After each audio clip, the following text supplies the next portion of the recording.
Hello everyone, welcome to my channel UPSC to the point and I am here with a new editorial analysis video।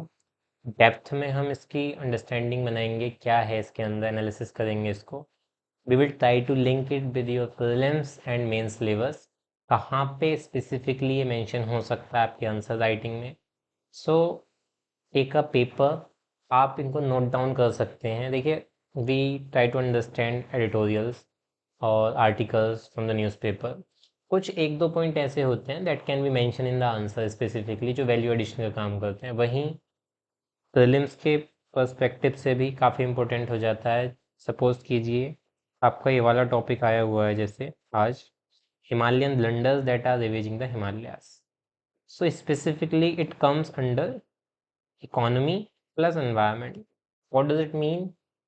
हम economical development कर रहे हैं Himalayan reason में, जिसकी वजह से कुछ एनवायरमेंटल प्रॉब्लम्स क्रिएट हो रही हैं। तो इसको लिंक करके हम एक जगह पढ़ेंगे तो it will come under GS 3।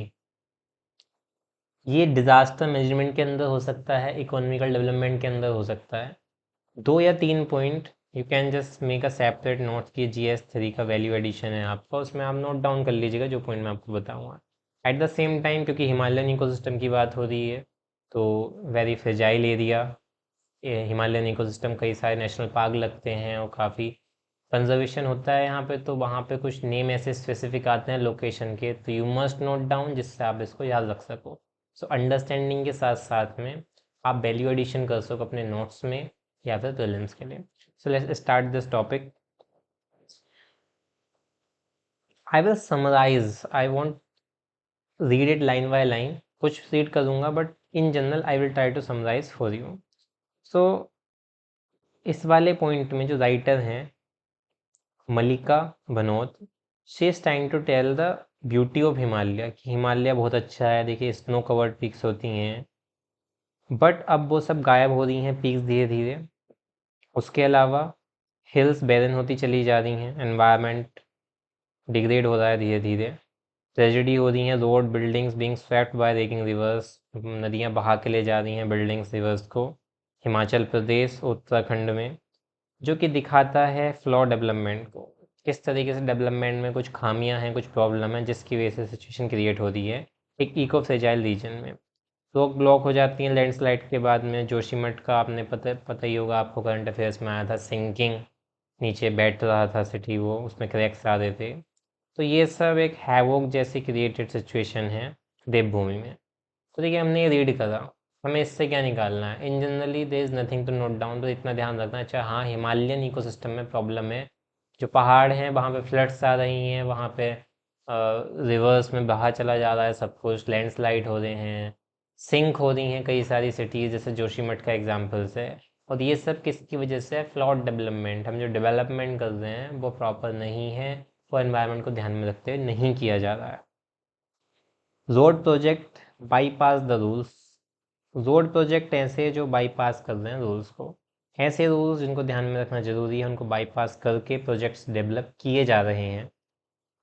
इन 2016, चारधाम महामार्ग विकास परियोजना, a massive infrastructure project of 900 kilometre roads widening of double laning with a paved shoulder design of 12 meter was implemented in the Garhwal region and a short stage of Kumaon in Uttarakhand। तो चार धाम परियोजना project काफ़ी controversial रहा, government ने इसको 2016 में पास किया। उसके बाद में एनवायरमेंट क्लियरेंस को लेकर प्रॉब्लम हुई, but finally in 2022 supreme court ने अलाउ कर दिया। तो ये जो प्रोजेक्ट इतना बड़ा तैयार हो रहा है, डबल लेन हाईवे क्रिएट होना हिमालयन इकोसिस्टम में, तो राइटर हैं वो उससे कंसर्नड है। Lakhs of trees, forest area, human animal lifes, fertile top soil and fragile Himalaya, ये वो सब चले जाएंगे इस प्रोजेक्ट में।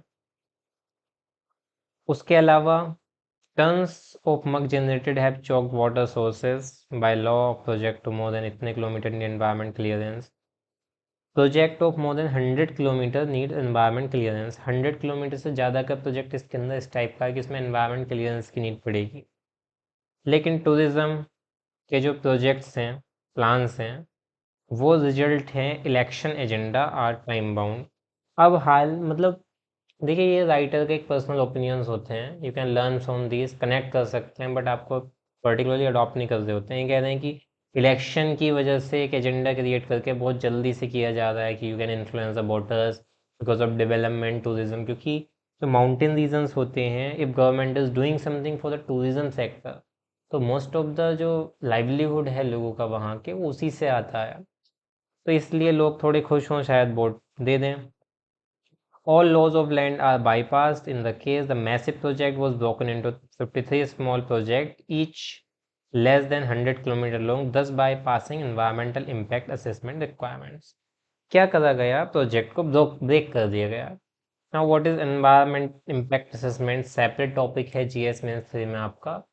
आई can talk in broad base में, बट डेप्थ में तो बात नहीं कर सकते, बट इतना बता सकता हूँ कि हाँ, इसमें कोई प्रोजेक्ट होता है अगर जो एनवायरमेंटल फ्रेजाइल एरिया में या फॉरेस्ट क्लियर करने के बाद बनना है वहाँ पे, या सेंसिटिव एरिया में बनना है एनवायरनमेंट के, तो उसके लिए एक प्रॉपर स्क्रूनिटी होती है, एक असेसमेंट होता है कि इसके इम्पैक्ट क्या पड़ेंगे प्रॉपर। बहुत सारी परमिशंस चाहिए होती हैं, उसके बाद प्रोजेक्ट फाइनल होता है। बट अगर प्रोजेक्ट स्मॉल हो तो that can bypass the requirement. तो इस बड़े प्रोजेक्ट को जो था सिंगल, उसको पार्ट में ब्रेक करके लाया जा रहा है। The dense forest around Chamba, Agrakhal, Maletha, Shivpuri, Rudraprayag, Chamoli, Agastmuni, Karnaprayag, Kund, all Uttarakhand, other such lush green side vanishing. और ऐसे ही ये सब यहाँ से होकर निकलेगा, सारी ग्रीनरी चली जाएगी। चारधाम विकास परियोजना, only one pristine patch, the Bhagirathi eco sensitive remains. एक चीज जो बच रही थी, Bhagirathi eco sensitive zone. Bhagirathi, Ganga Bhagirathi से ही बनती है। Bhagirathi is the main river जो निकलती है गंगोत्री ग्लेशियर से। तो इसकी थोड़ी सी बात करते हैं। Bhagirathi eco sensitive zone, only natural free flow that is left of the Ganga river and was declared a protected site in 2012 under the Environmental Protection Act 1986. Environmental Protection Act 1986 very important, but I can't discuss here, बहुत लंबा हो जाएगा। उसके अलावा इसको protected site declare करा गया था भागीरथी इको सेंसिटिव जोन को। ओनली नेचुरल फ्री फ्लो, एक नेचुरल वे में जहाँ से गंगा निकल कर आती है, जहाँ पे कोई भी जो है कोई प्रोजेक्ट वगैरह इंफ्रास्ट्रक्चर ज़्यादा रोड में डेवलप नहीं होता उस जोन में। ये 100 किलोमीटर तक फैलता है। Could not be touch by the Char धाम महामार्ग विकास परियोजना project without an approval of zonal master plan and detail EIA। तो ये वाला एरिया जो इको सेंसिटिव है, इसको टच भी नहीं करा जा सकता है बिना zonal master plan and detail EIA के। इसको बिना EIA के अप्रूव नहीं किया जा सकता है टू फैसिलिटेट द चारधाम महामार्ग विकास परियोजना। इस परियोजना को फैसिलिटेट करने के लिए जो जोनल मास्टर प्लान है उसको बहुत जल्दी अप्रूवल दे दिया गया। सुप्रीम कोर्ट के डायरेक्शन को नेग्लेक्ट किया गया, और जो डिटेल EIA होना था, एनवायरमेंट इम्पैक्ट असेसमेंट, वो नहीं किया गया। फाइनली एक भागीरथी को sensitive zone monitoring committee approval करके बना दी गई, जो कि overseen by most of the state office on the committee without any discussion suggesting being, कोई डिस्कस सजेशन के बिना उसको इन जनरली अप्रूव कर दिया गया, ऐसा राइटर का कहना है। Thus, thousands of dead old trees and kilometers of pristine mountain slopes face grave danger due to same devastation DLPS road width। तो वही जो इतनी बड़ी रोड विथ की वजह से ऐसे ही 1000 देवदार के पेड़, किलोमीटर्स तक के माउंटेन स्लोप सब बेकार हो जाएंगे उस प्रोजेक्ट के अंदर। तो अब तक समराइज करते हैं थोड़ा सा इसको, what she is trying to tell. Writers actually दो हैं, CP राजेंद्रन भी हैं। So what they are trying to tell is कि Himalaya is a very fragile ecosystem, जहाँ पे माउंटेन्स हैं, फॉरेस्ट एरिया है, एक अच्छा खासा इकोसिस्टम है, बायोडाइवर्सिटी है। हाल ही के दिनों में कुछ सालों से हम देख रहे हैं किस तरीके से floods, landslides, Glock outburst, glacier बहुत तेज़ी से पिघल रहे हैं, that's going on their. But reason क्या है इसका? रीज़न है डेवलपमेंट, एंड डेवलपमेंट भी विदाउट स्क्रूनिटी वाला डेवलपमेंट, जहाँ पे हम ध्यान नहीं देते हैं कि एनवायरमेंटल इम्पैक्ट इस चीज़ के क्या हो सकते हैं। तो यही बता रहे हैं किस तरीके से बहुत हैस्टी अप्रूवल करके बड़े प्रोजेक्ट को छोटे पार्ट में बांटा, EIA एनवायरमेंटल इम्पैक्ट असेसमेंट को बाईपास करके हैस्टी अप्रूवल दिलवा के सब पास कर दिया गया, which is not a good sign in अपने एनवायरमेंट के लिए। अनआंसर्ड क्वेश्चंस वायोलेशंस, कुछ क्वेश्चन अनआंसर्ड रह गए। अगर हम वाइडनिंग कर रहे हैं हिल रोड्स की, ministry of road transport is only contradicting its own notification, अपनी खुद की नोटिफिकेशन को कॉन्ट्राडिक्ट कर रहे हैं क्योंकि उन्होंने कोई स्टैंडर्ड बताए हैं। However challenges have come to the fore in adhering to this standard, अब खुद ही वो इन स्टैंडर्ड्स को अधेयर नहीं कर पा रहे हैं हिली एरियाज में जो उन्होंने दिए हैं अपने नोटिफिकेशन। रिकमेंडेशन क्या है? The carriage way with shall be intermediate lane configuration of 5.5 with 2 lane structure. तो देखिए यहाँ पे 5.5 विद दी हुई है 2 लेन स्ट्रक्चर में, बट अभी जो हम देख रहे हैं दैट इज़ 12 मीटर, काफ़ी ज़्यादा है उसके कंपैरिजन में, तो अपनी ही जो गाइडलाइंस है रिकमेंडेशन उससे दूर जा रहे हैं। सुप्रीम कोर्ट ने जो है इस पे बात करी थोड़ी सी। R Nariman reprimanded the ministry of directed implementation for its on notification, फिर उन्होंने इनको थोड़ा डाटा भी कि क्या कर रहे हो, अपनी ही नोटिफिकेशन के अगेंस्ट जा रहे हो। लेकिन गवर्नमेंट ने इसकी वजह से एक और रीज़न दे दिया, बोले नेशनल सिक्योरिटी। क्यों कर रहे हो ऐसा, अपनी ही नोटिफिकेशन के अगेंस्ट जा रहे हो, रूल्स के अगेंस्ट जा रहे हो। तो उन्होंने कहा नहीं, अब ये क्या है, नेशनल सिक्योरिटी का क्वेश्चन, ऐसा गवर्नमेंट ने सुप्रीम कोर्ट को बताया। एंड फाइनली इस बेसिस पे डीवाई चंद्रचूड़ जो हमारे चीफ जस्टिस ऑफ इंडिया हैं, उन्होंने 2021 में परमिट कर दिया जो चाहे वो करो, कुछ क्वेश्चन नहीं है, because it is the concern of national security.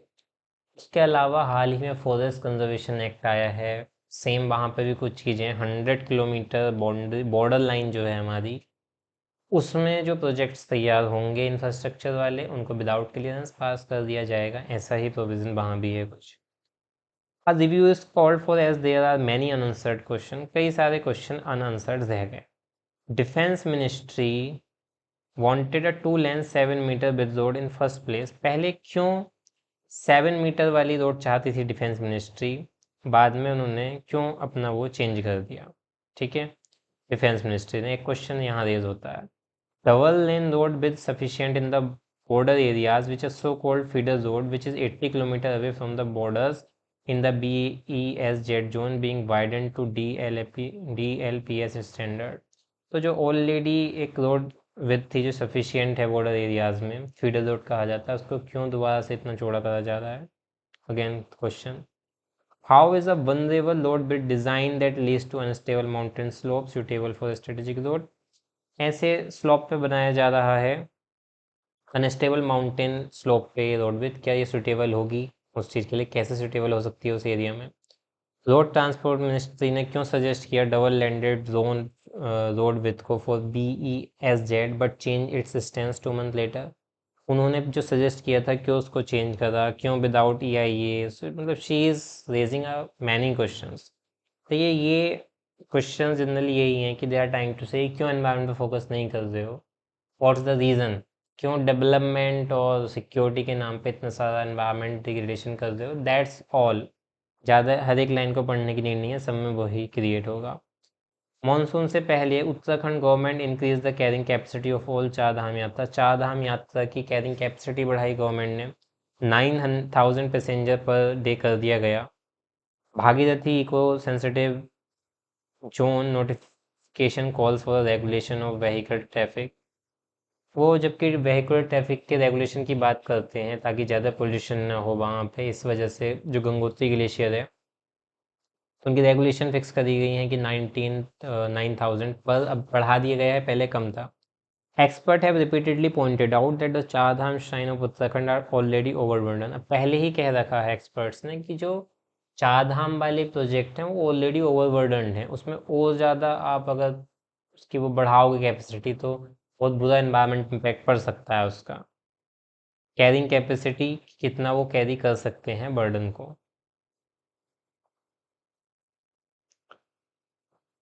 Blindly boost the tourism sector, तो जो टूरिज्म सेक्टर को ब्लाइंडली बूस्ट करा जा रहा है, रोड बाइंडिंग करो कुछ भी करो चाहे, जो कि मोस्ट वल्नरेबल सेक्शन में आ रहा है हिमालयन इकोसिस्टम के। Recent warning signal mother nature दे चुकी हैं, ठीक है, हम देख चुके हैं क्या हो रहा है। सुप्रीम कोर्ट ने एक कमेटी भी बनाई थी, बट क्वेश्चन ये रहता है कि कोई भी कमेटी कुछ भी हो, जो भी बनना है, उनकी रिकमेंडेशन कहाँ मानी जा रही है? जैसे EIA एनवायरमेंटल इम्पैक्ट असेसमेंट, कहाँ उसको उसका यूज़ किया गया, कहाँ जो कमेटी ने, सुप्रीम कोर्ट ने अपनी रिकमेंडेशन दे रखी हैं कि टेक केयर ऑफ एनवायरनमेंट, वो कहाँ माना जा रहा है। Bhagirathi exclusive economical sensitive zone में कई सारे डिजास्टर आई हैं। पार्लियामेंट्री स्टैंडिंग कमेटी ने भी कहा कि one size fits all approach to the environment clearance should not be allowed specially for the ecological sensitive area of the country. Joshimath वगैरह, ऐसे हमारी एक अप्रोच है कि in this way we will try to implement this policy on certain places, कि ये policy इस place पे अप्लाई कर देंगे। One size fit for all means कि हमने एक पर्टिकुलर पॉलिसी बना दी, अब हम कहना चाह रहे हैं कि अच्छा ये पॉलिसी सब पे अप्लाई करो। ऐसा नहीं होता है, क्योंकि हर एक रीजन की अपनी अलग रिक्वायरमेंट होती हैं। Uttarakhand, Himachal Pradesh, specifically Himalayan ecosystem वाले जितने भी एरियाज़ हैं वो ज़्यादा फ्रेजाइल हैं, तो उनके लिए सेम साइज फिट वाली अप्रोच को नहीं फॉलो करना चाहिए। ऐसा पार्लियामेंट्री स्टैंडिंग कमेटी ने भी रिकमेंड किया। गंगोत्री को बचाने की ज़रूरत है, यहाँ थोड़ा समझ लीजिएगा, इम्पोर्टेंट है। गंगोत्री ग्लेशियर जो है फास्टेस्ट रिसीडिंग ग्लेशियर, सब ग्लेशियर्स पिघल रहे हैं because of global warming, but India में it is one of the fastest. Vehicular movement बहुत सारी हो रही हैं, फॉरेस्ट फायर आ रही हैं, जिसकी वजह से ब्लैक कार्बन डिपॉजिट हो रहा है ग्लेशियर्स पे, बढ़ रहा है, जिसकी वजह से मेल्ट हो रहे हैं ग्लेशियर। तो ब्लैक कार्बन वाला कॉन्सेप्ट समझते हैं। ये एक्चुअल में जो स्नो होते हैं, एक कॉन्सेप्ट होता है एल्बिडो एनवायरनमेंट में। Albedo, what is albedo? कोई कोई भी सरफेस कितना सनलाइट को, सन की रेडिएशन को रिफ्लेक्ट कर सकता है, that is known it's albedo. Suppose कीजिए सन की लाइट अर्थ तक आती है, तो अर्थ पे आने वाली लाइट का या रेडिएशन का या हीट का 35% अर्थ रिफ्लेक्ट कर देती है, केवल 65% अर्थ रिसीव करती है। तो 35 रिफ्लेक्ट करा, that is known as albedo. Snow जो है, बर्फ के जो ग्लेशियर्स होते हैं, उनका एल्बिडो 70 होता है। इसका मतलब क्या है कि वो 70% हीट को वापसी भेज देंगे। इसलिए स्नो सरफेस जो होता है, बर्फ का सरफेस, वो ज़्यादा हीट एब्जॉर्ब नहीं करता, ये 70% तो आप रिफ्लेक्ट कर रहे हो, इसकी वजह से वो पिघलते नहीं है, मेल्ट नहीं होते आसानी से। Now let's come to carbon. जो ब्लैक कार्बन होता है, उसका जो एल्बिडो होता है, that is very low, almost 1%। इसका मतलब है 99% ऑफ द हीट वो ब्लैक कार्बन एब्जॉर्ब कर लेगा, ओनली 1% रिफ्लेक्ट करेगा। तो जब ये ब्लैक कार्बन जमा होगा उन स्नो सर्फेसिस पे, तो जब वो कवर करता रहेगा धीरे धीरे, तो जो स्नो सर्फेसिस हैं उन पे ब्लैक कार्बन हीट को एब्जॉर्ब करेगा, ग्लेशियर को हीट करेगा और ग्लेशियर मेल्ट होने लगेंगे। ये प्रॉब्लम क्रिएट हो रही है फॉरेस्ट फायर की वजह से, व्हीकुलर जो इतना ज़्यादा वहाँ पे गाड़ियाँ जा रही हैं उनके पोल्यूशन से, इन सब चीज़ों से ये प्रॉब्लम क्रिएट हो रही है। पहले से ही पिघलता हुआ ग्लेशियर वो तेज़ी से पिघलने लगेगा, जो पिघल भी रहा है। यही दिया हुआ है, I have explained you this. So greed outstripping needs along with manipulative politic, bureaucratic and real estate lobbies is destroying the Himalayan forest and river and lives of local inhabitants. तो ये जो ग्रीड है, हमारी जो manipulative political bureaucratic system चल रहा है, ये हमारे हिमालयन फॉरेस्ट को डिस्ट्रॉय कर रहा है। डिबेट चल रही है एनवायरनमेंट वर्सेस डेवलपमेंट, हमेशा की एनवायरनमेंट वर्सेस डेवलपमेंट एक डिबेट चलती आई है शुरू से ही। Simple solution to all the chronic and acute problem that the hill face, regulation. अच्छे तरीके से रेगुलेट करने का नीड है। जो भागीरथी को सेंसिटिव जोन है, उसमें रोड्स बनाना, इस तरीके की रोड्स बनाई जाएं बिल्कुल नॉर्मल विथ की, जिससे मिनिमम एनवायरनमेंट इम्पैक्ट पड़े, और तभी पॉसिबल है एक सस्टेनेबल सॉल्यूशन निकाल पाना। If reducing a few meters of road will help ensure the conservation of the only pristine stretch of the Ganga and protection of the Himalaya, then we must make sincere effort to amend the plan. अगर हम 12 metre से width कम करके 6-7 metre तक ले आए, अगर उसकी वजह से हमारा जो एक इको सेंसिटिव जोन है वो कंजर्व होकर रह सके, बच सके, तो क्या प्रॉब्लम है, क्या दिक्कत है कि हम नहीं कर सकते हैं ऐसा? We live in a times of the critical and unpredictable impact of climate change event which call for prevention and conservation. सबको पता है what is climate change, क्या impact पड़ रहे हैं, disasters, floods, everything we are watching. तो need है environment को conserve करने की. No development can be sustained if it ends up destroying the main lifeline of millions of the people and future generation.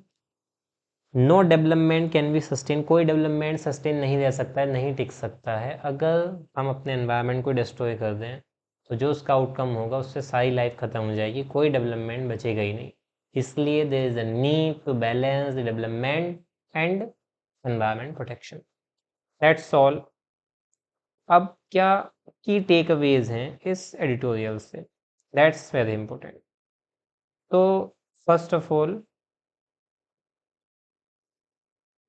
इसमें आपको अगर GS3 मेंस के perspective से आप बात करें तो आपको जस्ट नोट डाउन करना है कि